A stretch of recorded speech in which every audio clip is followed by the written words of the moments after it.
Bueno, bienvenidos y bienvenidas. Mi nombre es Gisela, soy parte del equipo de Fundación Ampatu. Quiero agradecerles por unirse a esta charla sobre, desconstruyendo las miradas del racismo. Quería, presentarles a Belén Mora, que es disertante de la charla. Belén es doctoranda en Ciencias Antropológicas de la Facultad de Filosofía y Letras de la Universidad de Buenos Aires. Ha obtenido las becas tipo 1 y 2 de posgrado de CONICET. Actualmente se desempeña como asesora y consultora externa de organismos nacionales e internacionales en diversos programas y proyectos de prevención del delito y las violencias. Es docente universitaria y educadora popular y conforma la red de profesionales para transformar las violencias. Bueno, antes de iniciar y mientras se terminan de unir las últimas personas, quiero aprovechar para presentarnos. Para los que aún no nos conocen, somos Fundación Ampatu, una organización sin fines de lucro que promueve valores para el bienestar del ser humano y del medio ambiente, apoyándonos en los pilares de arte, ecología, espiritualidad y evolución.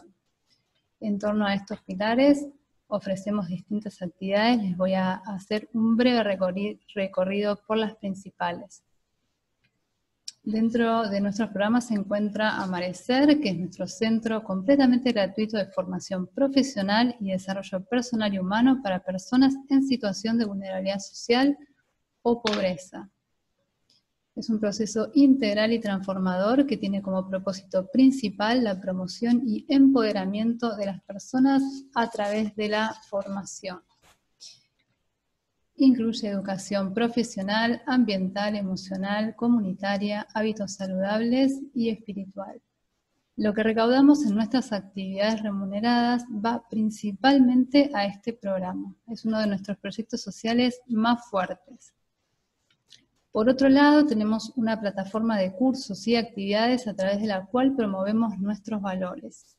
Estos cursos están abiertos al público en general y en este momento estamos dictando Ayurveda, Historia del Arte, Meditación Cotidiana y estamos por iniciar Mindfulness y otro de Yantra Yoga. Y dentro del laboratorio Escuela Arte Vegetal estamos brindando alquimia vegetal y bioquímica del cannabis medicinal. Aprovecho a invitarlos a algunas actividades abiertas y gratuitas que tendremos próximamente. Este sábado 1 de agosto a las 9:30 de la mañana tendremos una clase sobre las 9 respiraciones purificadoras. Es una técnica ancestral para purificar la energía sutil, calmar la mente y prepararla para la meditación. Y el sábado 8 de agosto a las 10 de la mañana tendremos una charla sobre mindfulness como un espacio de conexión y cuidado. Esta charla es una invitación a todas aquellas personas que estén interesadas en conocer cómo la práctica de atención plena puede ser beneficiosa para el cuidado de sí mismo, más allá de lo que el momento presente traiga de sufrimiento, de salud, de desequilibrio o armonía. Y en la misma línea, con nuestros valores que buscan el bienestar y la salud del ser humano, tenemos el espacio de yoga y meditación, ahora de manera 100% online. Todas estas actividades cumplen un doble propósito. Por un lado, aportar información y valores que sean beneficiosos y promuevan un despertar de conciencia, y al mismo tiempo son una manera de financiar todas las actividades gratuitas que brindamos, para que estos beneficios sean accesibles para todos. Y para ir cerrando, no quería dejar de contarles una primicia como parte de nuestro compromiso por el medio ambiente y la situación de urgencia ecológica que estamos viviendo. Muy pronto lanzaremos Despierta, que es un programa de educación socioambiental y de valores para la sostenibilidad. La intención es que sea gratuito para el público en general y que esta información le pueda llegar a la mayor cantidad de personas posibles. También lo vamos a ofrecer para la responsabilidad socioambiental de las empresas y las organizaciones. Y por último, queremos contarles que tenemos la campaña Yo dono un plato de comida, con la misión de hacerle llegar un plato de comida caliente a personas en situación de calle, en las villas y sus alrededores, y productos básicos de alimentación e higiene a familias y adultos mayores en situación de emergencia.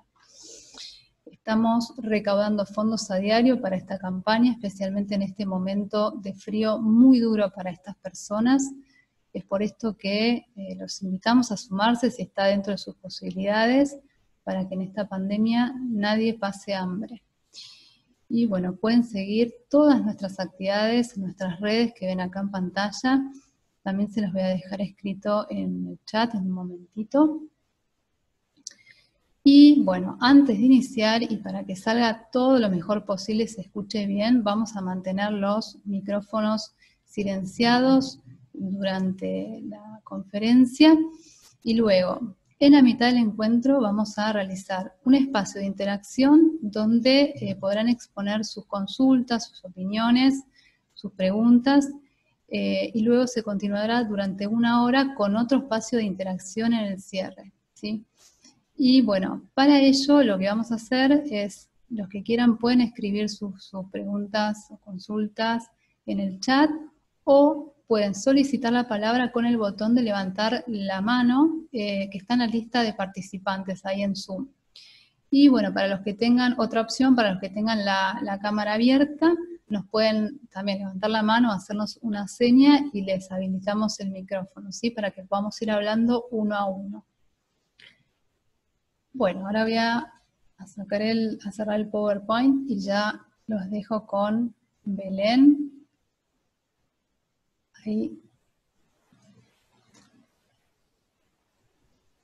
Ahí tenés que... Ahí estoy. Ahí ¿Hola? está, sí. Perfecto. Buenísimo. Bueno, buenas tardes a todos y todas. Les agradezco la invitación a la Fundación AMPATU.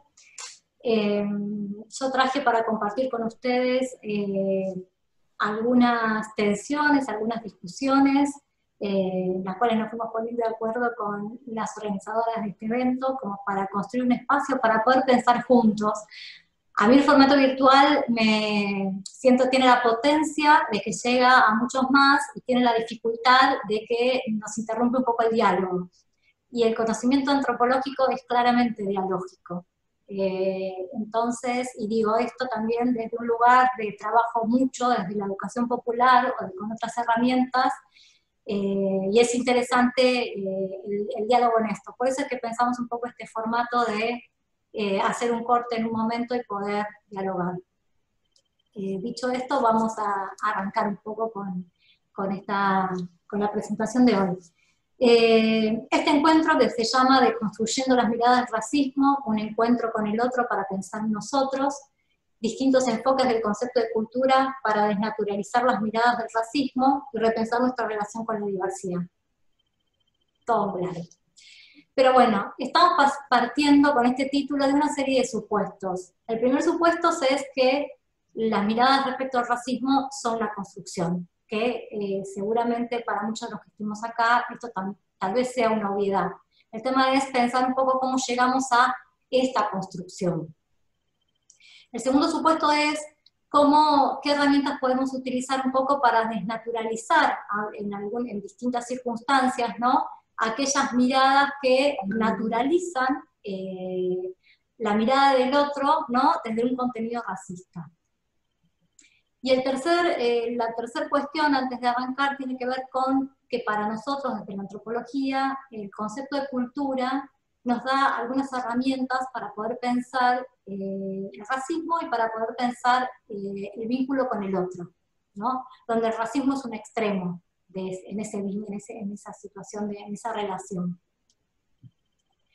Entonces, vamos a hacer un recorrido en el cual vamos a hacer un pequeño viaje en el tiempo, hacia el pasado, donde vamos a pensar en cómo fue construido el concepto de cultura en distintos momentos, ¿no? El concepto de cultura en relación a la otredad cultural, cómo fue construido este otro. Y para pensar cómo fue construido este otro, yo no les puedo hacer la pregunta a ustedes, pero en verdad es, bueno, ¿en qué momento histórico les parece que aparece la pregunta por el otro? Hay muchos momentos que implicaron interacciones con un otro, pero hay uno que es significativo, y es significativo no necesariamente por ese otro, sino por el nosotros que miraba a ese otro, ¿sí? Que quedó bastante perplejo en ese encuentro. Y ese encuentro con el otro, esa primer pregunta antropológica, decimos nosotros, tiene que ver con la conquista de América. Y después vamos a ver por qué utilizamos este término, no descubrimiento o encuentro o algún otro término que suele ser utilizado. Entonces, en esa llegada, ¿no?, de ese nosotros,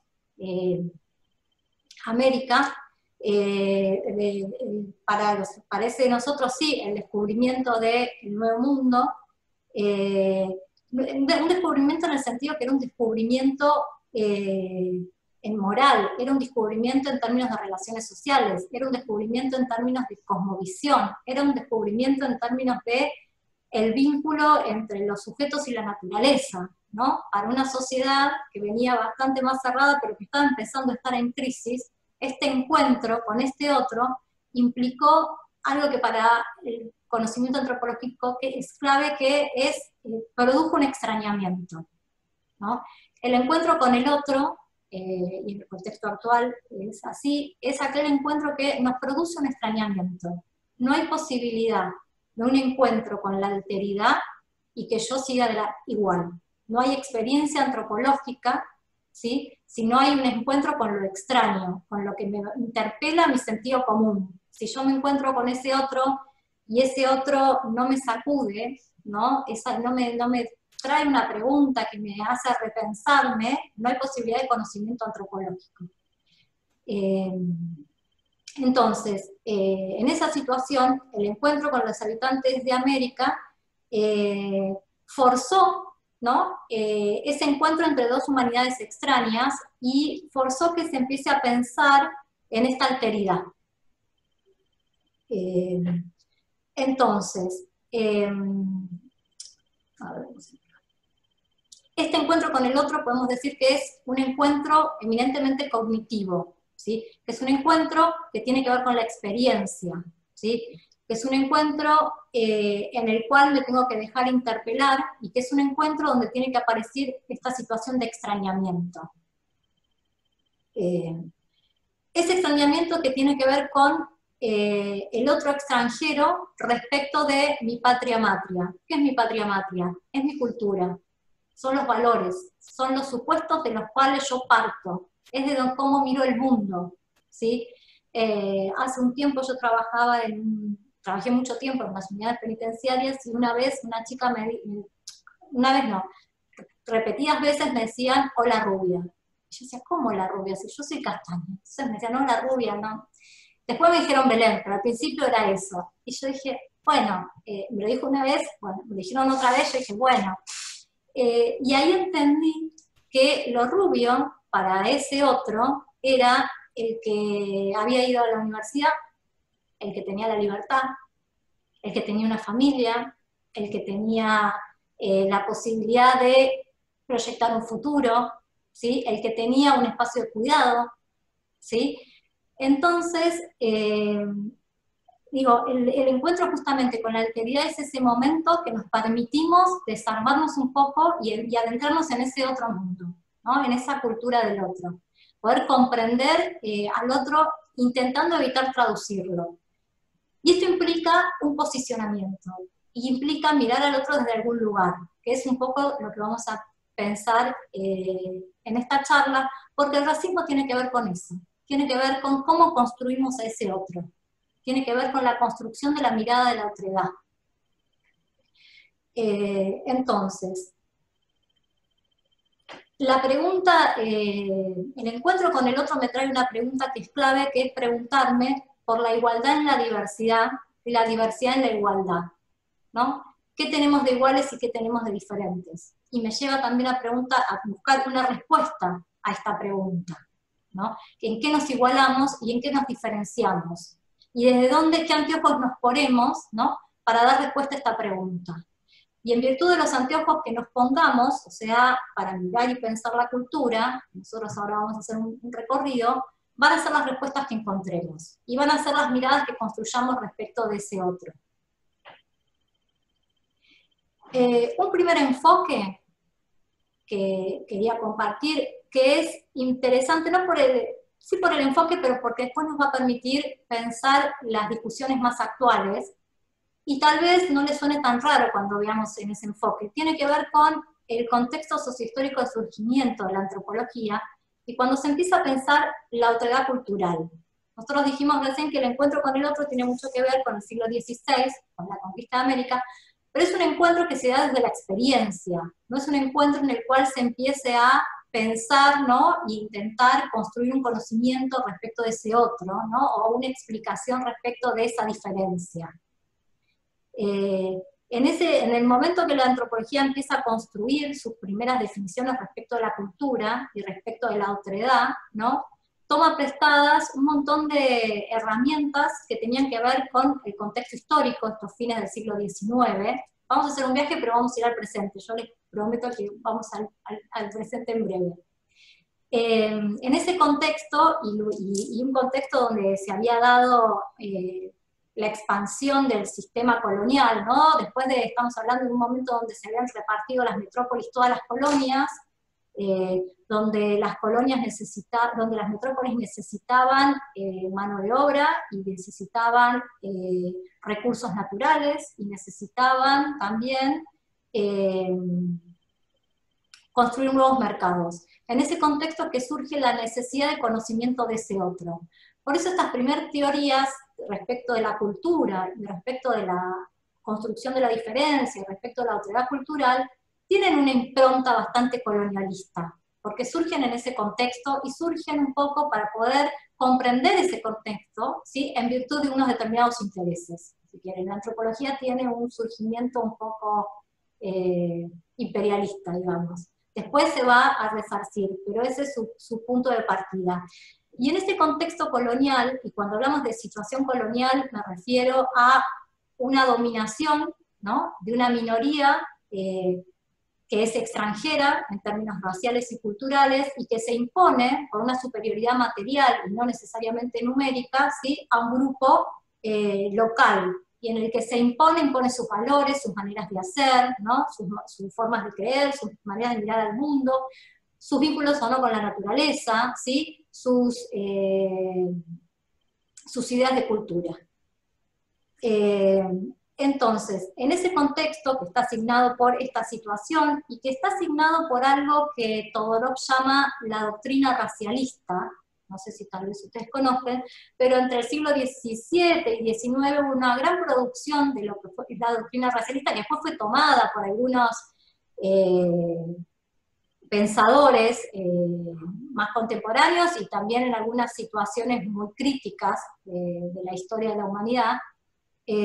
Los racialistas promovían una doctrina en la cual partían de una serie de supuestos o hipótesis, entre los cuales estaba la diferencia de razas, ¿no? Para ellos existía la diferencia se explicaba por una cuestión racial. Esta argumentación es muy discutida por la biología, y todos sabemos que el concepto de raza para la especie humana no se utiliza, o sea, no hay una diferenciación racial, todos compartimos la misma información genética, hayamos nacido en África o en Alemania, ¿sí? La especie a unos o a otros, nuestro genoma es el mismo.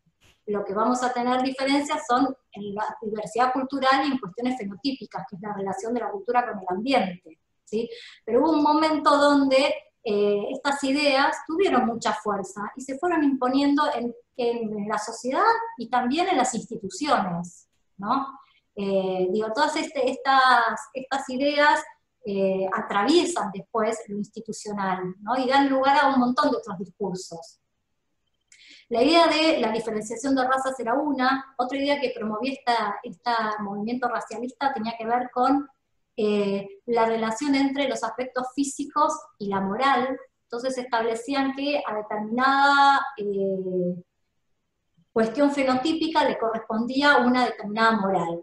Si vos tenías determinado color de piel, te correspondía una moralidad X, imagínense dónde, en esta jerarquía moral, dónde se ponía ese nosotros y dónde se ponía a ese otro, ¿no?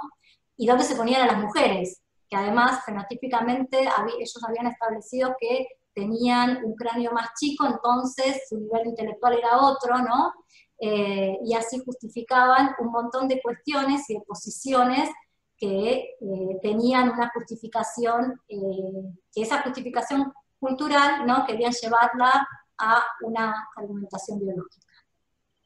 Entonces, en este contexto, donde se estaban discutiendo estas cosas, es que empiezan a surgir los primeros conceptos de cultura y el primer modelo explicativo de la otredad, que tiene que ver con, lo que en antropología es la escuela evolucionista, ¿no? Pero cómo este vínculo con el otro se explica en sus inicios a partir de la diferencia y a partir de la falta.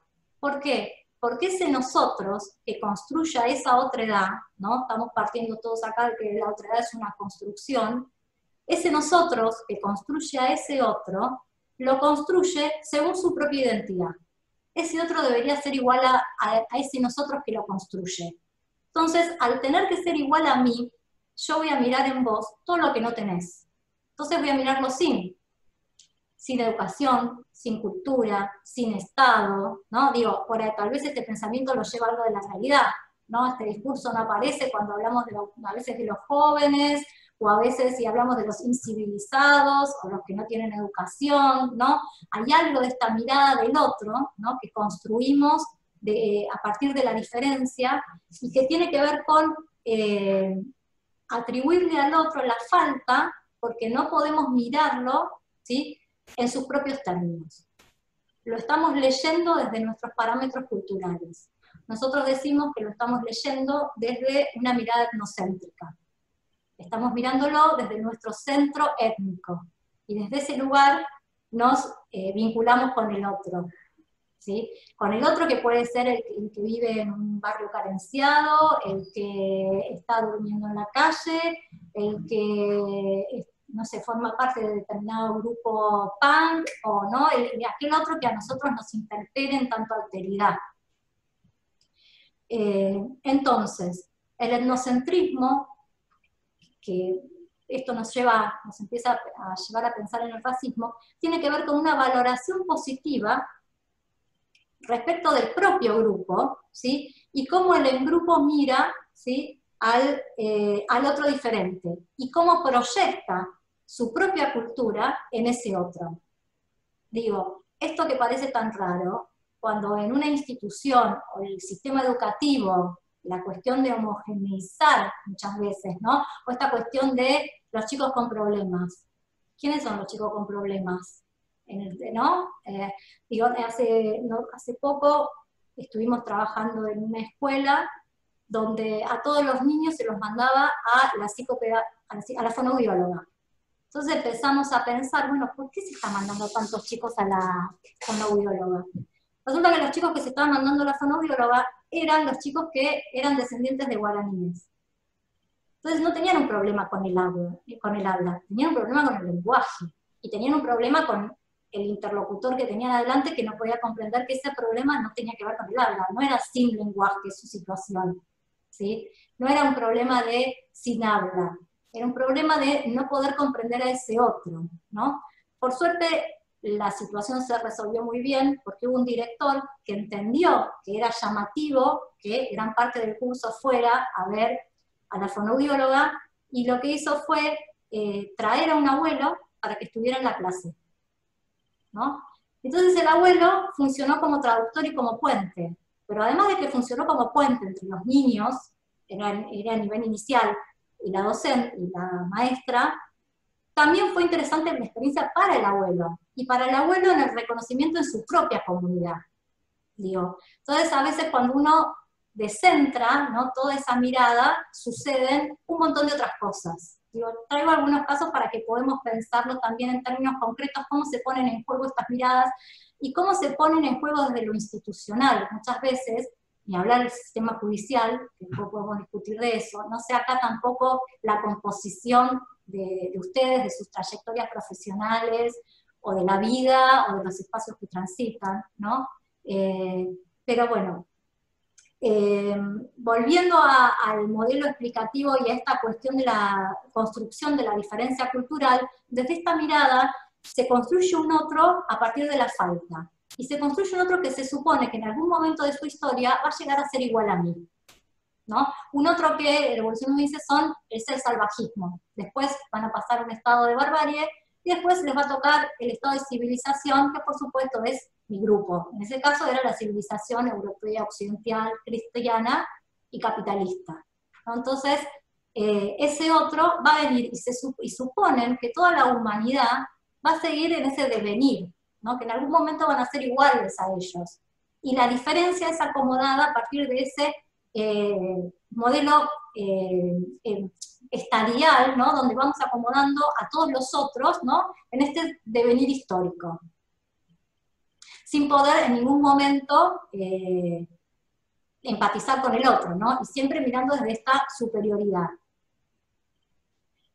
Hay un segundo enfoque que cuestiona esta mirada etnocéntrica y que cuestiona esta mirada de una identidad igual a sí mismo, ¿no? Y supone que la cultura tiene que ser comprendida y estudiada en sus propios términos. Entonces pasamos de un enfoque donde pone al otro en un lugar sin, a un enfoque donde pone a ese otro e intenta estudiarlo como una totalidad. Y intenta estudiarlo minuciosamente, o sea, intenta estudiar todas las dimensiones de la vida del otro. Digo, esta antropología surge en un momento que eso se podía hacer, ¿no? Que se estudiaban comunidades etnográficas donde esto era posible. Hoy en día la complejidad del mundo no permite este tipo de estudios, pero sí algunas herramientas de esto para pensar. Y esta manera de pensar la cultura e intentar a la cultura de una forma integral y como totalidad, y de intentar entenderla en sus propios términos, ¿sí? También adolece de alguna cuestión que es clave para pensar las miradas respecto del racismo, que es que esta cultura que avanza a la dimensión de lo material, de lo espiritual, de todos los sistemas de valores, de pensamiento, las reglas, no todo el mundo del otro como un todo, deja por fuera que el mundo del otro está atravesado por una serie de relaciones. Y que el otro, en esa trama de relaciones y de significados, no ocupa un lugar simétrico.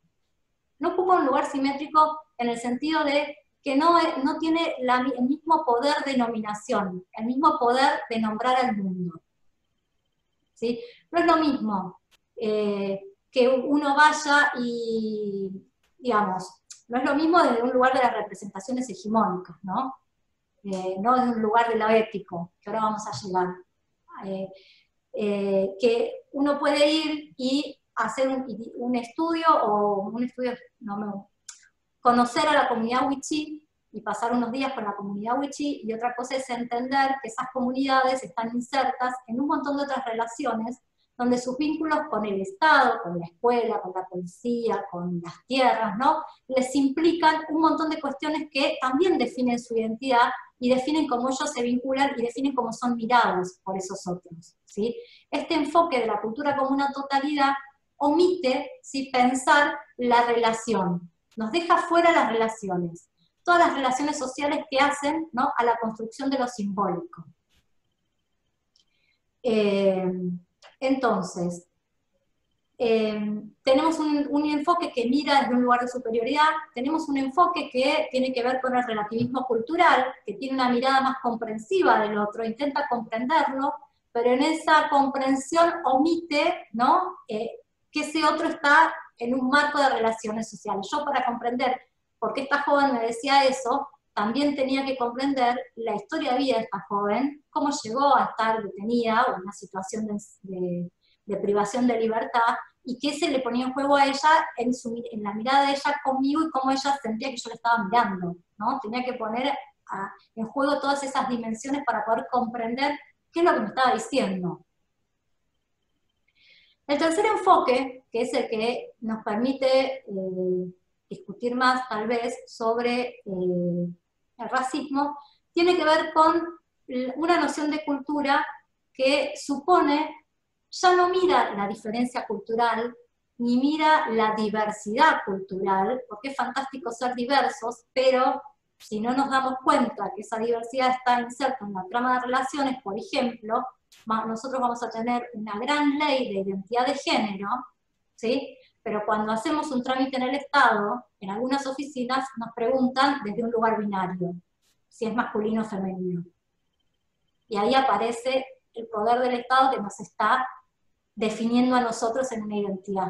Nos está obligando a que nosotros demos cuenta, das el alta a una persona que trabaja en tu casa, te haces un trámite, incluso la visa, ¿no? Ahora no sé, pero hay un montón de instituciones que, pese a que está muy discutido, muy hablado, que tenemos una ley sumamente progresista de la identidad de género, ¿no? O los baños en las instituciones, o lo que sea, ¿no? Seguimos todavía, que eso se traduzca, todavía nos falta un montón.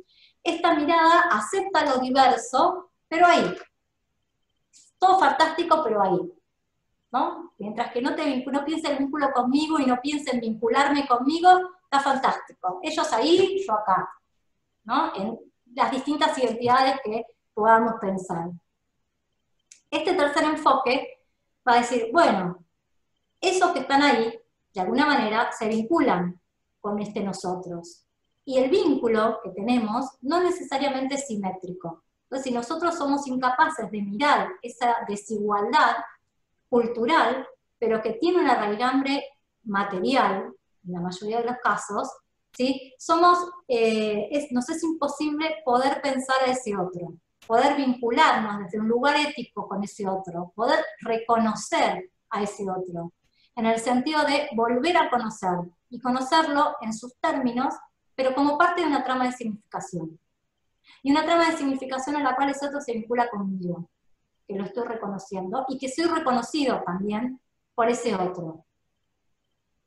Entonces, este tercer enfoque, la noción de cultura, se vincula con la desigualdad cultural y tiene que ver con poner en cuestión el poder de nominación. ¿Quiénes tienen el poder de nombrar? No es lo mismo que para nuestra sociedad exista un sintagma que diga nunca más o ni una menos, ¿sí? Que está nombrando algo, que eso no se ha nombrado. ¿Sí? Digo, hay un montón de palabras que en nuestra sociedad tienen un alto valor y significan un montón, porque todos entendemos a qué remite eso. Y porque en términos sociales hemos aceptado que eso no debería ser más así, ¿no? O hemos aceptado, ¿no?, discutir eso, o hemos puesto un límite.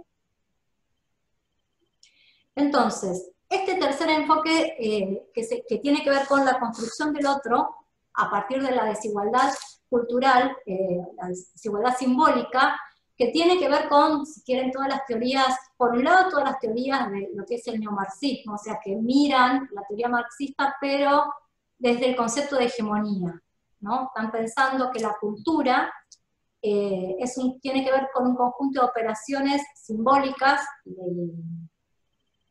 prácticas y representaciones del mundo que están en disputa, ¿no? Y que si bien hay grupos que intentan imponer esas representaciones, hay otros grupos, o los movimientos sociales, que siempre están disputando, o sea, siempre hay una alterna, ¿no?, que está disputando lo hegemónico, si no lo hegemónico no tendría razón de ser. Entonces este tercer enfoque supone, o da cuenta de la relación entre el concepto de cultura y hegemonía. Y al dar cuenta de la relación entre cultura y hegemonía, también nos permite pensar, bueno, ¿qué es lo hegemónico y cómo podemos discutir o construir lo alterna? ¿Dónde está lo alterna, ¿no?, en ese discurso hegemónico? Ese discurso hegemónico que aparece muchas veces en la sociedad como lo naturalizado, ¿no?, lo que no cuestionamos, sobre lo que no estamos pensando en el día a día. Excepto cuando aparece una crisis como ahora, y nos aparecen un montón de otras preguntas que habíamos dejado olvidadas, y estos contextos, ¿no?, nos las traen, desde el cuidado de sí mismo, hasta el cuidado del ambiente, al cuidado de los otros, a esta cuestión que sin lazo no se sale de estas situaciones, es imposible salir sin construir el lazo, y apoyarnos en el lazo. Entonces, pensando a la otredad, ¿no?, la relación del otro con la desigualdad cultural, la noción de racismo expresa justamente eso, expresa una desigualdad. Cuando hablamos de racismo, estamos hablando de la biologización de una desigualdad.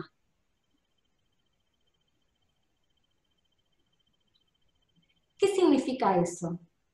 La biologización de una desigualdad implica, en términos simbólicos, que estoy corriendo a los sujetos del proceso histórico y le estoy atribuyendo la autoría de esa desigualdad a la naturaleza. ¿Se entiende esto? ¿Sí? Entonces corro al sujeto de la historia. Digo, no tiene que ver el racismo al ponerle un contenido biológico, ¿sí? Corre de la historia a aquellos que protagonizan esa desigualdad, ¿sí? Que promueven esa desigualdad. Digo, es una operación simbólica que lo que hace es omitir, al ponerle todo este discurso biologicista, la invención de esa desigualdad, ¿sí? Cuando nosotros pensamos el género desde esta mirada, estamos pensando cómo el género, ¿sí? Tiene que ver con una distribución de posiciones desiguales, digamos, la categoría género contribuye a la distribución de posiciones desiguales en una sociedad patriarcal. Y la biologización de eso lo que omite es una jerarquización, donde si uno va a datos concretos, las mujeres, estadísticamente, ocupan menos cargos, por ejemplo, en la representación política, en la mayoría de los países. Podemos ir a ver los datos en la ONU. ¿Sí? Digo, esto que se expresa en un montón de datos. Las mujeres son muchas veces las que se encargan de los cuidados. No sé cuántas de ustedes hoy están trabajando, tienen teletrabajo, ¿no? Y tienen además a la cría, a todos los niños, que de alguna manera uno está acá y está pensando en la comida que está sucediendo atrás, ¿no? Entonces hay algo, ¿no?, de esta cuestión del género como ordenador de esas posiciones, que están naturalizadas, inclusive en las situaciones donde nuestros compañeros son, si quieren, feministas o tienen una concepción del mundo más igualitaria. Digo, que no parezca te ayudo con, ¿no?, con los niños, no me ayudás, te ayudo con el almuerzo, no, o sea, ahí aparece y así podemos pensar. O muchas veces sucede que una sabe todo lo que hay en la heladera o todo lo que hay, y muchas veces, no sé acá si hay algún hombre, voy a hablar ahora en el corte, hay una dimensión que nosotras tenemos porque estamos configuradas y la naturalizamos como parte de nuestro universo y de lo que hacemos diariamente, que nos funciona todo el tiempo. Y ahí es cuando nosotros necesitamos desarmar esas categorías y pensar cómo es que yo estoy pensando en esto todo el tiempo. Y esto ocupa espacio en mi cerebro y no en el del otro. En el del otro ocupan espacio otras cosas que también nosotras nos desentendemos, claramente, ¿no? Pero bueno, hay una cuestión de la naturalización de estas diferencias que son culturales, que se le atribuyen a lo biológico, que ordenan cómo pensamos, cómo sentimos, qué nos emociona, cómo nos vinculamos con nosotros, ¿sí?, con los afectos, ¿sí?, con el mundo en general. El racismo, van a decir algunos antropólogos, inventa el concepto de raza para afirmar una desigualdad, justamente. El concepto de raza es una invención cultural que lo que permite es afirmar una desigualdad. No tiene absolutamente nada que ver con lo biológico. Y para algunos, el concepto de raza surge en el momento de la conquista de América, o lo atribuyen, ¿no? Hay muchos pensadores latinoamericanos que lo atribuyen a ese momento. Entonces, el racismo en el sentido estricto del término consiste en atribuir a la biología las particularidades culturales de un grupo, ¿sí?, y confundir esos elementos culturales y simbólicos. Para algunos autores, por ejemplo Rita Segato, tal vez ustedes lo hayan escuchado nombrar, o hay muchos otros antropólogos también, Digo esta porque tiene, me refiero a ella porque tiene tal vez un perfil más público, ¿no? Pero hay un montón de otros antropólogos que trabajan este concepto de raza, ¿no? Y explican muy bien cómo se utiliza en la época de la conquista para poder explicar la apropiación. Y digo, y esto también nos permite pensar en algunas otras situaciones, ¿no? Por ejemplo, en el ambiente, por ejemplo, poder pensar en algunas cuestiones que tienen que ver con el extractivismo o la apropiación de los recursos naturales, ¿no? ¿En virtud de qué? ¿No? O cómo pensamos la relación con el ambiente, ¿no? Y cómo nos apropiamos de esos recursos también. Lo que dice Segato, que me parece interesante para pensar en este contexto particular donde es interesante resignificar algunas cosas, ¿no? de esa normalidad que veníamos en automático y ahora se nos frenó, pues ya está arrancando, pero bueno, hubo esa frenada o esto que nos lleva a replantear otras cuestiones. Ella va a decir, el concepto de raza justifica esta desigualdad y lo que hace es romper con los proyectos comunitarios y colectivos. Y rompe con las nociones del buen vivir, que son nociones que se comparten en muchas comunidades, ¿no?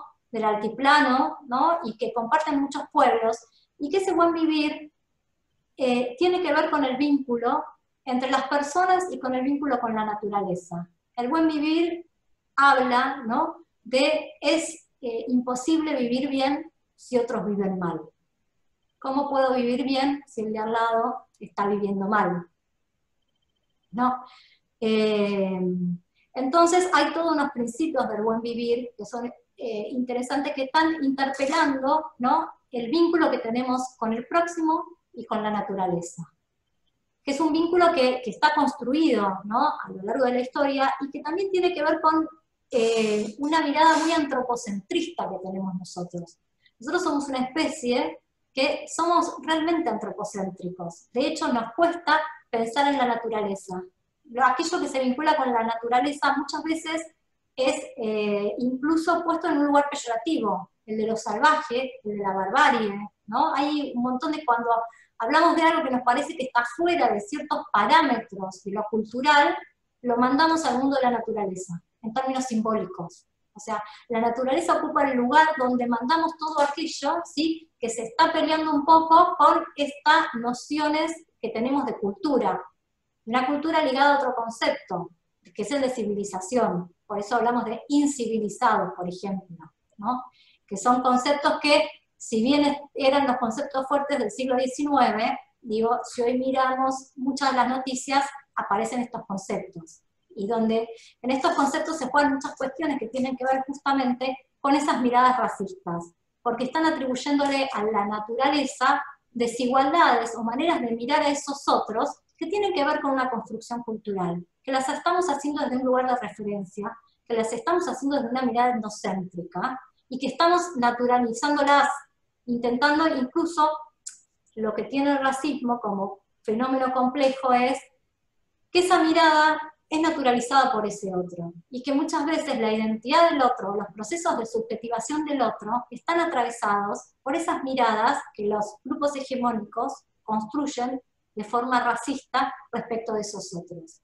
Y para todos los que están acá, que trabajamos con otros, que están en una situación de vulnerabilidad de derechos y también que están en situaciones de vulnerabilidad de capital simbólico, ¿no? Porque no han tenido escuela, porque no ha habido familia, porque no ha habido acceso a una palabra, porque nadie les dice hola, ¿cómo estás? Algo tan básico, o porque es un bebé que nadie lo mira. Digo, cosas muy, en las comunidades donde yo trabajo suceden situaciones muy complejas, y donde algo que para nosotros sería imposible pensar, por ahí llega un chico en la escuela que no habla, y es un chico que no le hablan en la casa, y que no está acostumbrado a que la palabra signifique, y que no está acostumbrado a que su palabra tenga valor, ¿no? Entonces, para darle un cierre a este momento y después habilitar un poco algunas preguntas, y después me gustaría volver un poco a la relación entre identidad y racismo. El racismo en principio tiene que ver con esta naturalización, con esta naturalización de lo biológico, ¿no? Con esta explicación de diferencias que son culturales o de otro orden, y que las ponemos en en el orden de lo biológico, y que a partir de ellas construimos diferencias y posicionamientos sociales, y atribuimos lugares al otro. Lugares que a veces son difíciles inclusive de mover, ¿no? Digo, sobre todo cuando son construidos desde lo institucional, ¿no? Después podemos charlar de las escuelas, del sistema de salud, del Poder Judicial, no sé en qué espacios trabajan o se desempeñan ustedes, ¿no? Pero esta cuestión es clave para los procesos de construcción identitaria, la mirada del otro, y es clave para esos procesos de subjetivación las interacciones novedosas, porque esas subjetividades que se han construido muchas veces, decimos nosotras, en los márgenes del Estado, porque el Estado no llega a la salud, no llega a la educación, no llega, ¿no? Hay lugares donde el Estado, y muchos por lo que, escuchando la presentación recién, de lo que llegan las fundaciones, a veces el Estado o la organización comunitaria está, y a veces el Estado está menos o está de día, y no está a la noche cuando suceden los conflictos, ¿no? En esos márgenes, los procesos de subjetivación son distintos. Y las miradas del racismo, las miradas que nosotros construimos con los habitantes de esos márgenes, tienen unos efectos muy poderosos. Y unos efectos que después volver atrás nos lleva un montón de tiempo. Un montón de lazo, un montón de trabajo, un montón de vínculo, un montón de energía, un montón de todo, ¿sí? Pero bueno, voy a hacer un corte acá, no sé cuánto, en qué hora estamos. A ver, son las 8, no sé a qué hora arranqué. Si quieren, no mire el chat. Buenas tardes, Belén. Ah, ¿no escucha? Ay, no sé si Carolina está escuchando ahora o no, recién miro el chat. No la veo. Sí, bueno, si alguien quiere hacer alguna pregunta, recuerde que la puede escribir en el chat o puede levantar... Pregunta, perdón, sí. o contar algo que tenga que ver también con la experiencia sobre lo que podamos pensar, ¿no? Sobre lo que podamos pensar juntos también. Total. Pueden hacerlo por el chat o si no solicitar la palabra con el icono o el botón que es una manito, ¿sí? Que dice levantar mano, que está en la lista de participantes de Zoom. Y allí le podremos habilitar el micrófono. O bueno, los que tienen la cámara encendida, si quieren también pueden hacernos una señal y se lo habilitamos.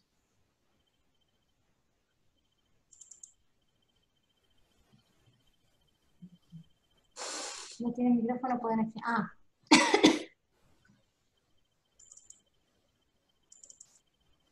Sí, los que, si no, también lo pueden escribir en el chat y Belén lo va a leer y responder. Sí, sí, también.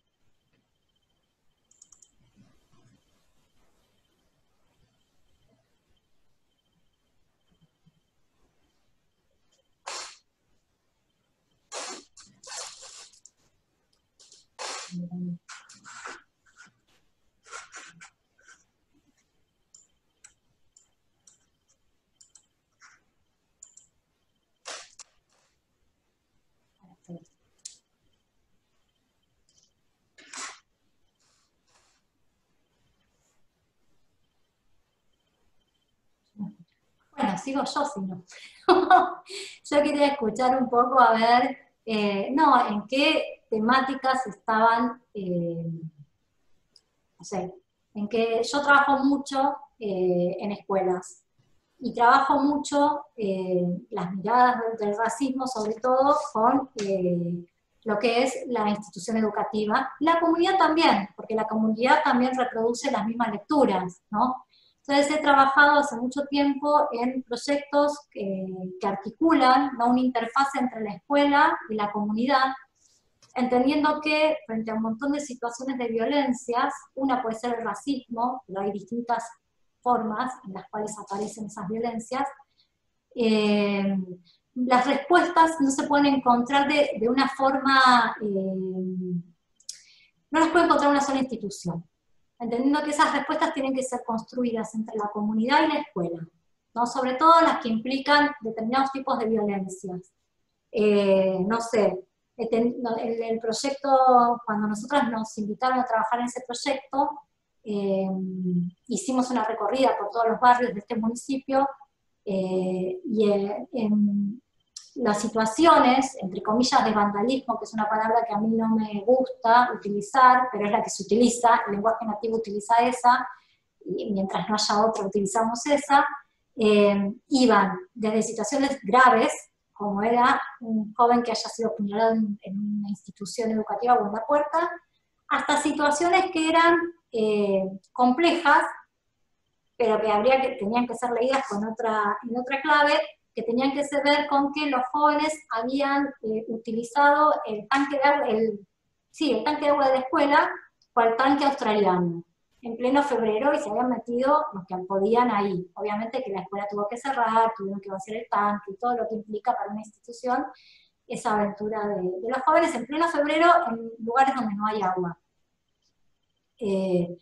Entonces había una serie de conflictos, ¿no?, sobre los que nos convocaron para pensar algunas estrategias, y donde el racismo, estas miradas racistas se hacían presentes muchas veces desde escuelas que tenían rejas y que eran cerradas hacia esos otros y que hablaban o aparecían en el discurso, ¿no?, determinadas maneras de mirar a esos otros. También había escuelas que tenían mucho vínculo con la comunidad, ¿no?, y una lectura y una comprensión y una referencialidad con la comunidad increíble. De hecho, toda la comunidad sucedía algo y acudía a la escuela porque tenía ese lugar de referencialidad. Y también las maneras que tenían los jóvenes de reproducir las miradas racistas hacia dentro de los propios grupos, ¿no? Entonces, ahí, para empezar a desactivar eso, se nos ocurrió trabajar, y cuento esto porque a veces contar una experiencia nos lleva a pensar algunas cuestiones que nos son más útiles en la práctica, ¿no? Estas distintas situaciones nos llevaron a armar un proyecto para trabajar con la comunidad en la escuela, y lo que hicimos con los jóvenes, en muchas escuelas había muchos enfrentamientos y muchas disputas por la circulación, pero que tenían que ver con las maneras con las cuales los jóvenes construían identidad. Y en esos procesos de construcción identitaria, al diferenciarse de esos otros, ¿no?, ese contenido tenía que ver con la construcción de una mirada racista respecto del otro. El otro que era un pan, ¿no?, el otro que vivía del otro lado de la ruta, o que vivía en el barrio de al lado, ¿no? Y entonces un lugar por el cual nosotros pudimos entrar para trabajar e intentar un poco desarmar estas miradas, fue pensar en las prácticas de cuidado. Y trabajamos mucho con los jóvenes en qué era cuidarse para ellos. Cuidarse, que podía ser llevar un arma, ¿no?, porque el barrio era picante; cuidarse en una relación sexual; cuidarse, cuidar al hermano más chiquito; cuidarse, ir al colegio de tal o cual forma, ¿no? Cada uno cuidarse en reconociendo su identidad de género, que tal vez no era, bueno, reconociendo una identidad binaria. Nosotros hicimos primero un trabajo anónimo con ellos, para ver qué era cuidarse. Y también encontramos que había muchas diferencias en esas nociones de cuidado entre los distintos géneros. Y que había muchas diferencias en la experiencia de cómo se vivía el cuidado según el género. Aunque no era lo mismo para un género que para otro. Y que aquellos, muchas veces las mujeres que eran las que cuidaban, no habían sido cuidadas. Y cuando trabajamos con ellos, que era cuidarse, y también qué se imaginaban en el futuro, pese a que los primeros encuentros fueron muy difíciles, y lo que aparecía era, bueno, doña, yo en 5 años voy a estar muerto, así que en el futuro no voy a estar en un cajón, decían. ¿Para qué voy a pensar sobre el futuro? Después que pasamos como esos momentos y pudimos empezar a trabajar con ellos, la idea de futuro, la idea de cuidado, la idea de reconocer un otro, ahí empiezo a ver las preguntas. Ahí voy. Empezamos a desarmar, ¿no?, esas miradas que tenían, y empezamos a buscar con ellos espacios, no digo neutrales, porque ningún espacio es neutral, pero espacios en los cuales se pudieran construir prácticas simbólicas que pudieran congregar a todos los grupos. Y encontramos que esos espacios eran las ferias, que esos espacios era la puerta de la escuela, entonces buscamos construir con ellos otros contenidos para esos espacios y unas interacciones novedosas para esos espacios. Nuestro objetivo era disminuir los niveles de violencia, ¿no? Ver cómo nos vinculábamos, cómo desarmábamos algunas de esas maneras de mirarse, y esas maneras de mirar al otro que tenían que ver con una reafirmación de una identidad que no era afirmada con otros contenidos, ¿no? Que no tenía un capital simbólico como para afirmarse en otros contenidos identitarios. Y fuimos produciendo con ellos un montón de otras de interacciones que fuimos construyendo en conjunto con la comunidad y con la escuela, y también de disputar espacios. Tal vez estos espacios donde yo trabajo no son los mismos donde se desempeñan ustedes. Yo les cuento un poco porque me parece que está bueno pensar cómo desactivar esas miradas cuando uno tiene una incidencia en el territorio o en la profesión, ¿no? Y empezamos, una de las interacciones que armamos fue la fiesta de la puerta, y la fiesta de la puerta fue porque en esa puerta se iba a vender droga. Y entonces dijimos, bueno, si esto sucede en la puerta, ocupemos la puerta. Y entonces hicimos la fiesta en la puerta. Varios viernes hicimos la fiesta de la puerta.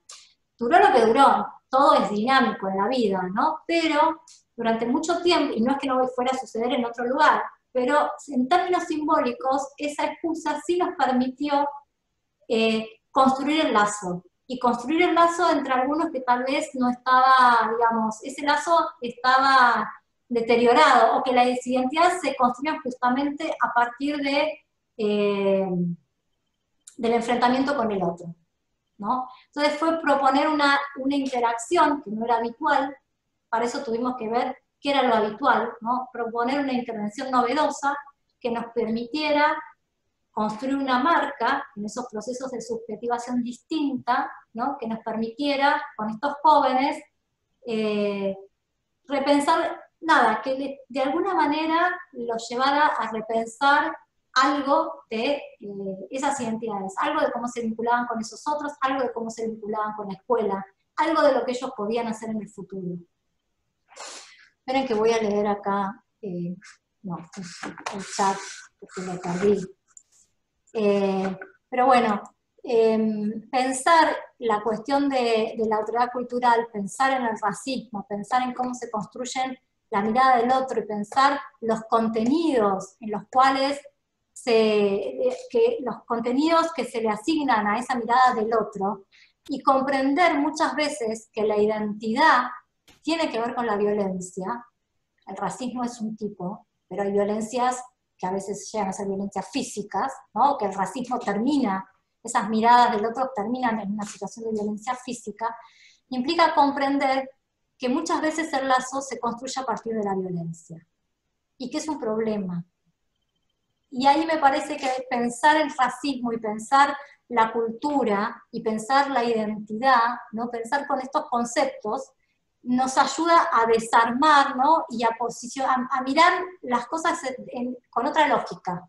Si nosotros no entendemos que la violencia comunica para los jóvenes, no vamos a entender nunca que tenemos que cambiar la comunicación, que le tenemos que poner a esa comunicación otro contenido, que tenemos que ver cómo lo hacemos y que no es fácil, pero que hay una dimensión que es comunicante. Y el racismo también tiene esa dimensión comunicante. Entonces, si yo quiero desarmar esos contenidos de esa mirada racista respecto del otro, tengo que ver cómo disputo, ¿no? Lo que se está comunicando ahí. ¿Se entiende? Un poco. Bien. ¿Qué autores han desarrollado el buen vivir o cómo se ha ido gestando? ¿Cómo se definiría qué es lo bueno?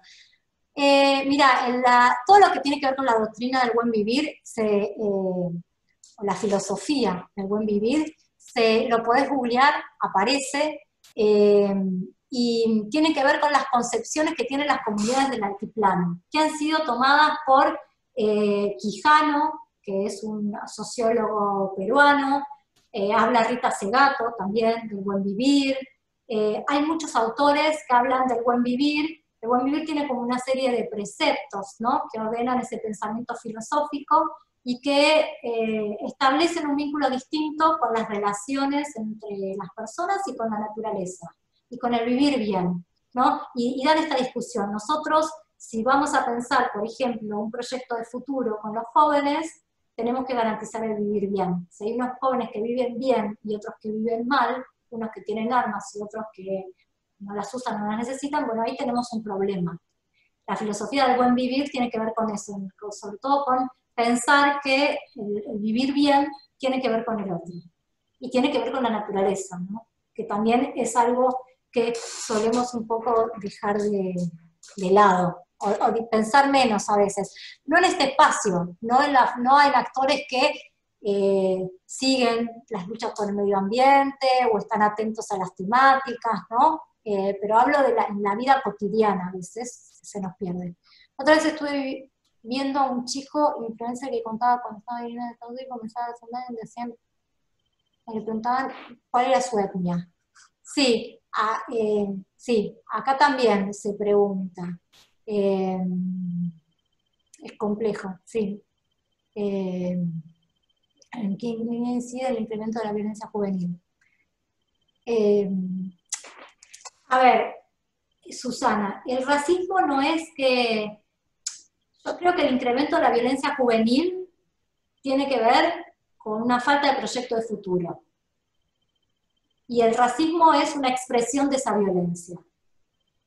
¿Sí? No es que el racismo hace que aumente la violencia juvenil. La violencia, el ocio, el tiempo sin sentido aumenta la violencia.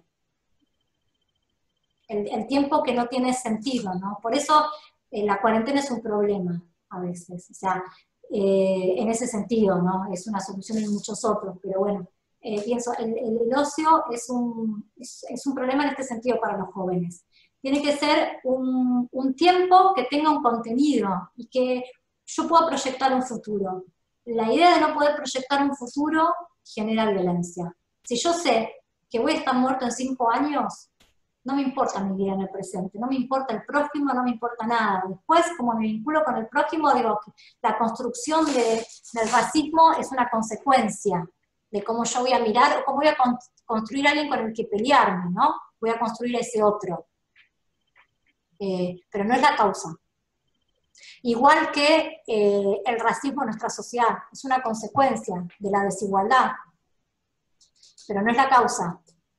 La desigualdad no se construye porque somos racistas. Hay una desigualdad material que se expresa en una mirada racista, ¿no? Estoy estudiando relación entre cultura e identidad. Laura, si estás trabajando eso, hay un texto de Cristina Chiriguini, que es muy bueno, que se llama Identidades socialmente construidas, que a mí me llevó a pensar mucho, entre otros, ¿no? Pero me parece que ella ordena las discusiones respecto de la identidad en aquellas miradas más objetivistas, que piensan que la identidad es una esencia, algo que yo poseo, ¿no? Y esas miradas más relacionales que piensan que la identidad se construye con un otro, ¿no? Y que además no tengo una única identidad. Yo puedo presentarme acá como Belén, bueno, somos sujetos de identidades múltiples que se ponen en juego en cada contexto. Y bueno, y le da todas las complejidades. Y después también toma un concepto que es el de identidades contrastativas, de Barthes, que es que la identidad se construye en contacto con un otro. Tiene que haber un contacto para que yo me diferencie, porque la identidad es una diferenciación, y el racismo es una diferenciación. O sea, el racismo es construir una diferencia, y la identidad es una diferenciación. Lo que pasa es que no necesariamente tiene que ser negativa. Pero yo me construyo diferenciándome de un otro, ¿no? La identidad de la maternidad se construye porque tuviste un hijo, y todas las identidades sociales se construyen siempre en relación a un otro, o a un otro individual o a un otro social. Después, para pensar sobre la cultura, hay muchos trabajos de Ariel Gravano que son interesantes sobre el concepto de cultura. Hay uno que se llama ¿Por qué la cultura es un concepto útil para la antropología? Que es interesante. También Rita Segato trabaja mucho la identidad y la cultura, la trabaja mucho en el Brasil y también trabaja las cuestiones que hacen a la identidad de género. Pero hay mucho desde la antropología escrito en esa relación entre identidad y cultura. Sí. Quiero ver si hay algo más arriba que me olvidé. Soy Silvia, trabajo como trabajadora social en la escuela para sordos, en la escuela secundaria técnica de un espacio de género con urbano profundo. Silvia, no sé dónde la veo ahora. Bueno, sí, yo también trabajo en el conurbano profundo. Así que, bien. Es otro tema también la escuela de hipoacústicos, ¿no? También respecto a estas miradas, ¿no? Cómo nos vinculamos con esos otros. Y también, ¿no? Esta cuestión que hablaba antes respecto a las identidades que sucede con distintos grupos, ¿no? Que muchas veces tenemos un acompañamiento o algo del sistema normativo, pero hay una cuestión que tiene que ver con la comprensión y que tiene que ver con el reconocimiento social de esos otros, ¿no? El reconocimiento del otro en términos éticos, que siempre va un poco más atrás, ¿no? Y que nos cuesta. En algunos temas nos cuesta más que en otros temas. Pensarlo. Y acá, ¿consideras que en Argentina el racismo es menos visceral o violento que en Estados Unidos? Qué pregunta compleja, Sofía. Mirá, tenemos procesos históricos distintos. La conquista de América fue un proceso sumamente violento, y nosotros tuvimos en ese momento, si quieren más fundacional, muchas muertes. Ahora, la cuestión del racismo y el racismo en Argentina, yo creo que está y que atraviesa un montón de espacios y que algunos sectores lo sufren más que otros. Si vas al conurbano, aparece, ¿cómo aparece? Aparece cuando la policía te detiene por portación de cara, ¿no? O aparece cuando un vecino te denuncia porque usas gorrita, o aparece en un montón de situaciones. Ahora, en Estados Unidos tiene una historia con la violencia muy fuerte, y una historia con la negritud, que tiene que ver con la propia historia de Estados Unidos. Ustedes piensen, nosotros las mujeres ya votábamos acá, en Estados Unidos un afrodescendiente no podría ir al lado de una persona de otra identidad étnica en un ómnibus. Entonces, ahí hay una historia que condensa, que se expresa después también en el acceso a la universidad, ¿no? Que se expresa también en los lugares donde se vive, que se expresa en un montón de otras cosas, y que también se expresa en las fuerzas policiales, de distintas maneras. Entonces, no sé si se pueden comparar. Son procesos históricos distintos, y somos sociedades distintas. Nosotros, me parece que en un punto nuestra sociedad tuvo algunos procesos en la historia que nos hacen pensar en el ni una menos, ¿no? Que eso remite al nunca más, que hay cosas que se nos vuelven más intolerables, aunque ahora estén un poco el show mediático, las vuelvo a poner ahí medio en disputa. Yo confío en la sociedad, hay cuestiones que nos dimos cuenta que esos no son los caminos. Que los caminos son la palabra, que los caminos son otros, ¿no? Pensar otras estrategias. Sí, no sé si te respondí con esto. Es una muy buena pregunta, pero bueno, creo que tiene que ver con los procesos históricos de cada lugar. Bien, creo que respondí todas. Hasta ahí. Sí.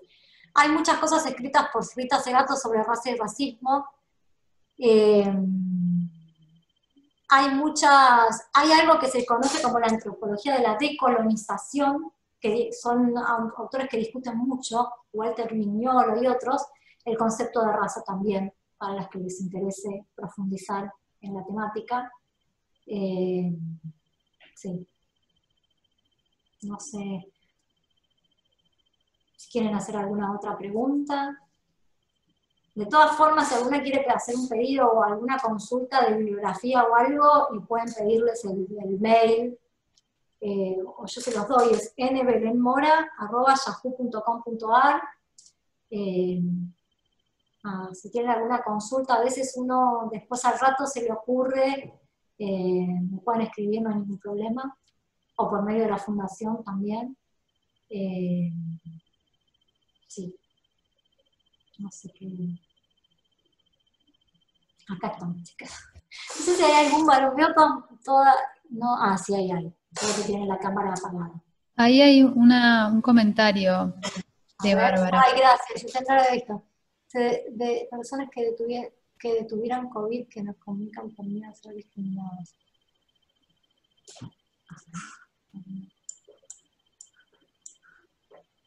Sí.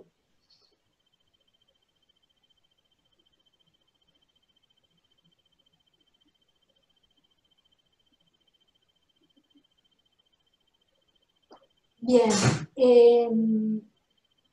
Es una buena pregunta, Bárbara. Hay algo del pensamiento epidemiológico y esta cuestión de ver al enfermo como una amenaza. Hay una construcción simbólica ahí, y que es reafirmada por las instituciones, ¿no? Hay un discurso del cuidado, pero que reafirma una amenaza todo el tiempo. Esta cuestión de estar amenazados, que el otro es una amenaza. Entonces es un problema ahí. Porque pone como a la sociedad como en este estado de alerta y puede construir estas miradas sí, de discriminación hacia el otro. Yo creo que hay que entender primero que no es el camino la discriminación respecto de los otros, y que hay que ver, no sé cómo está funcionando tampoco bueno, en lo institucional está todo parado porque estamos en este contexto. Por ahí eso afecta y se puede expresar más seguramente en la comunidad, cuando alguien vaya a un aislamiento y después tiene que volver a la casa, cómo es el trato con la comunidad. Y ahí es un proceso de diálogo, o sea, por supuesto que hay un discurso que si se construye desde el lugar de la amenaza es un problema, que no si se construye desde el lugar del cuidado. Ahí me parece que hay que ponderar el discurso del cuidado y de cuidarnos entre todos y cuidar a aquellos que tienen la enfermedad, porque es muy importante cuidar a los que tienen la enfermedad, cuidarlos llevándole comida, cuidarlos, ¿no? Y cuidarlos anímicamente. Y desarmar esa idea de que el otro es una amenaza, porque también las situaciones más críticas del COVID, yo no sé si a algunos les ha tocado, pero cuando fallece un familiar o alguien en esta época, todo lo que sucede, ¿no? O alguien entra en una situación de aislamiento porque fue al médico y después quedó, todo eso es muy complejo y genera mucha angustia. O sea, desde el caso que fue al médico porque tenía que hacer una operación, levantó fiebre y lo aislaron. Y de repente una persona que se iba a hacer un tratamiento médico quedó aislada de su familia hasta que le hicieron el hisopado y después, bueno, resolvieron. Que son situaciones que no estás preparado anímicamente. Yo creo que tenemos que hablar más y que, como esto va a ser para largo, acá estoy hablando más no quiero irme a un tema que no es mi... yo te puedo decir desde la antropología que hay que desactivar ese discurso de la amenaza, hay que comprender que esta es una situación que nos va a acompañar mucho tiempo, y que tenemos que tener los mecanismos de prevención y de cuidado individuales y como comunidad. Y que se sale construyendo lazo, no aislamiento. O sea, solos no se sale, no hay posibilidad. Y se construye lazo con el vecino, con el que te puedo llamar, en los casos que tenemos un vínculo docente sabiendo dónde están nuestros alumnos, o dónde están los adolescentes, o qué les pasa, porque son sectores que... piensen en los jóvenes o los adolescentes que se están saliendo a la vida y de repente se tienen que quedar adentro. En el momento que se están peleando con la madre, con el padre, con toda la autoridad, con toda la vida, con todo, bueno, adentro. O sea, genera depresión, genera angustia, genera un montón. Entonces, nada, construyamos lazos, veamos, preocupémonos de las maneras que podemos con los otros cercanos y lejanos, depende de donde se desempeñe cada uno. ¿Cuál es tu mirada en el que estás buscando una mayor amplitud de criterios o conceptos, pero que a su vez el conjunto de límites, ahora definir la identidad, ¿cómo decir que sí, que no? Sí, yo creo que el mundo adulto es clave. Yo creo que el mundo adulto el mundo adulto como el mundo que pone un límite como un amor. Tiene que estar el límite. Yo también trabajo en la formación del personal policial, que interactúa muchas veces con jóvenes, así como trabajo con los jóvenes, también trabajo con estos jóvenes que son de los mismos barrios, pero han hecho otras opciones en su vida, y creo que hay que poner un límite con amor, que esto es un tema con la autoridad, y yo creo que hay que reconstruir una autoridad que tenga otros contenidos, que sea una autoridad que cuida, pero lo pienso en todo, lo pienso en la escuela, lo pienso en la familia, pienso que hay que reconstruir esa noción de autoridad, que como sociedad tenemos que poner en discusión la noción de autoridad y ponerle otros contenidos, y tiene que ser esa autoridad que cuida. Los jóvenes necesitan que haya un adulto que los mire, que los cuide. Después vamos negociando los límites, ¿no? Las aperturas, ¿no? Pero no hay que dejarlos solos, no hay que abandonarlos, ¿no? O sea, porque es un momento muy crítico. Y bueno, y depende de las, digo, los jóvenes construyen la identidad vinculada a la violencia, sea en todos los sectores, ¿no? Todos nosotros conocemos, es de conocimiento público lo que sucedió en Villa Gesell, y no son los sectores más vulnerables. Son los sectores que justamente a partir de la mirada racista respecto de ese otro, ¿no? Construye ese otro del cual puedo ejercer una violencia. Ahora, ahí hay que desarmar cómo esos sectores construyen su subjetividad a partir de la violencia y no con otros contenidos. Cómo es que se llega en determinados grupos a que los contenidos de la identidad estén ligados a la violencia. Y ahí como sociedad tenemos mucho para pensar, ¿no? Para mí es algo clave, porque somos una sociedad que está aumentando la violencia y que en todos sus espacios. Y los jóvenes son una esponja. Entonces me parece que es el mundo adulto el que tiene que mostrar un poco, a través de interacciones novedosas, pensar, ¿no? Un poco cómo disputar esos sentidos de la identidad. Y estar atentos, en el caso de los jóvenes, ¿no? Los que tienen hijos o trabajan con jóvenes en las instituciones. Pero ahí hay algo sobre lo que hay que profundizar, que tiene que ver con la discusión respecto de la autoridad. Yo soy de los que creen que hay que poner un límite que no tiene que ser desde la naturalización de determinadas representaciones, todo eso, ¿no? Pero que tiene que ser un límite con amor, pero que hay que construir una estructura para que ellos puedan salir al mundo, digamos. Y pensar sobre la identidad es clave para que estar atentos a que esas identidades no se construyan a través de la violencia, donde el racismo es un tipo, ¿no? O es una violencia simbólica, pero que después se puede expresar en algunos grupos en situaciones de violencia física. Es una moda a veces, lamentablemente, enfrentarse y filmarlo, ¿no? El uso entre la identidad, digamos, la tecnología, la identidad y la violencia. Esas cosas no podemos dejarlas pasar como sociedad, ¿no? O sea, las tenemos que pensar algunas estrategias. Uy, se me fue, chica. Esperen, que yo a veces voy más lenta, lo miro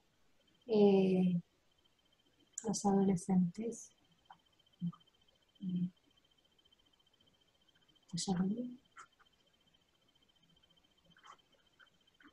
Esperen que no sé por qué esto no baja.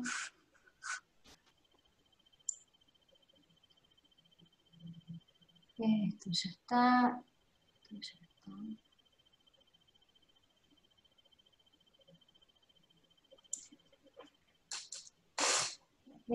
Sí, eso es paz.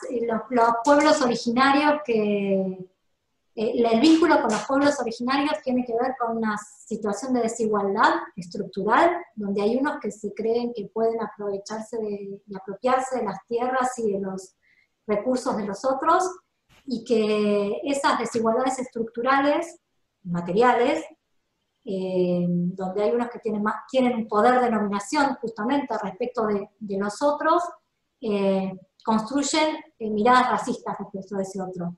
Pero eso es una construcción para justificar esas desigualdades. Y ahí hay una deuda del Estado, sí, hay un problema histórico, ¿no? Que el Estado tiene que ahí que regularlo, porque es el que tiene que cumplir el rol de reducir la violencia, en ese caso, ¿no? Es el Estado. Lo que pasa es que ahí hay organizaciones, ahí hay otros que pueden, ¿no? Fraccionar, y que de hecho lo hay, movimientos sociales, las fundaciones, ¿no? El respeto de esos derechos. Hay que exigirle al Estado que respete esos derechos. Esa es mi opinión. Yo en algunas cosas tengo una opinión muy estatalista, les soy sincera. Creo que el Estado tiene que intervenir en algunos temas y que hay que cuestionar cómo se interviene, ¿no? Que no hay que intervenir de cualquier manera,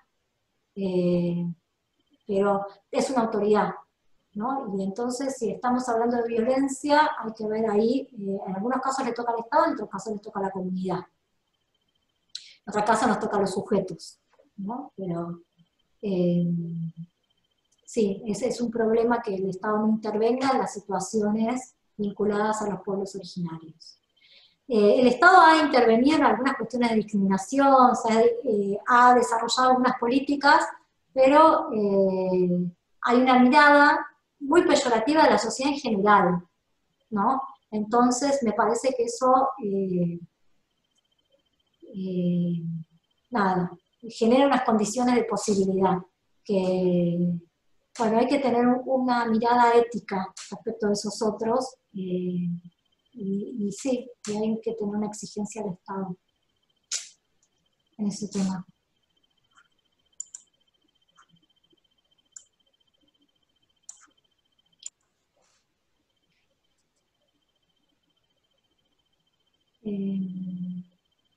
Sí, no sé si quieren hacer alguna otra pregunta. Bueno, yo, nada, les agradezco mucho este espacio y que estén todos ahí, todos y todas. Y nada, la presencialidad nos da la posibilidad de interactuar un poco, y para mí es importante la interacción. Yo creo que esto enriquece poder ver qué estamos haciendo cada uno, porque, bueno, a mí realmente dar una charla, y yo sé que ahí hay muchas historias y mucho conocimiento acumulado, que merece ser escuchado, y pensar juntos algunas problemáticas que nos atraviesan. A veces uno hace una exposición y dice, bueno, voy por estos lugares, después aparecen otros, a uno se le va ocurriendo en el camino, o por las interacciones, ¿no? Ir moldeando esos contornos. Pero bueno, yo les agradezco que estén ahí, y este espacio, y no sé, si alguno quiere hacer alguna pregunta, si no le doy la palabra acá, ya que la veo que apareció. Bueno, si alguno quiere comentar algo, aprovechemos, o preguntar.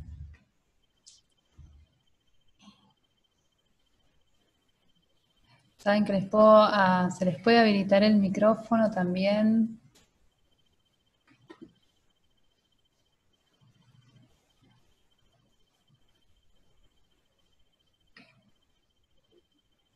Bueno, gracias, Susana. Muchas gracias. Recuerden que para solicitar la palabra tienen que tienen que presionar el icono de la manito que está ahí en el listado de participantes de Zoom.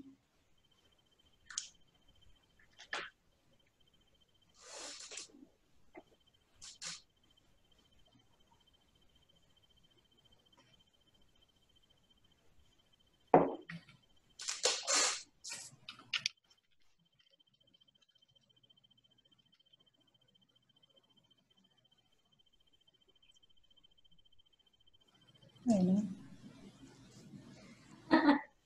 Nos encontramos otra vez.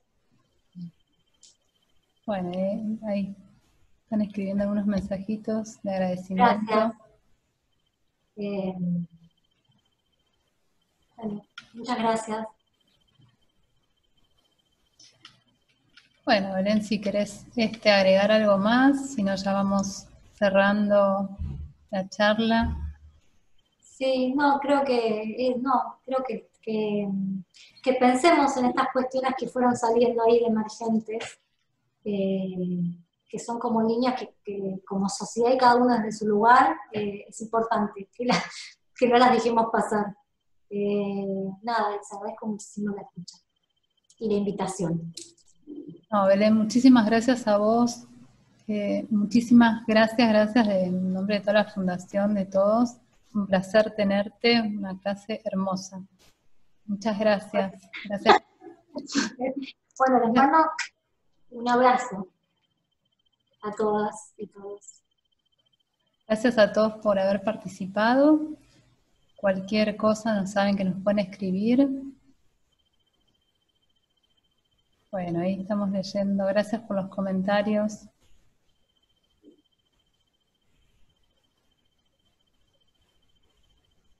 Bueno, muchísimas gracias a todos. Que tengan una hermosa noche.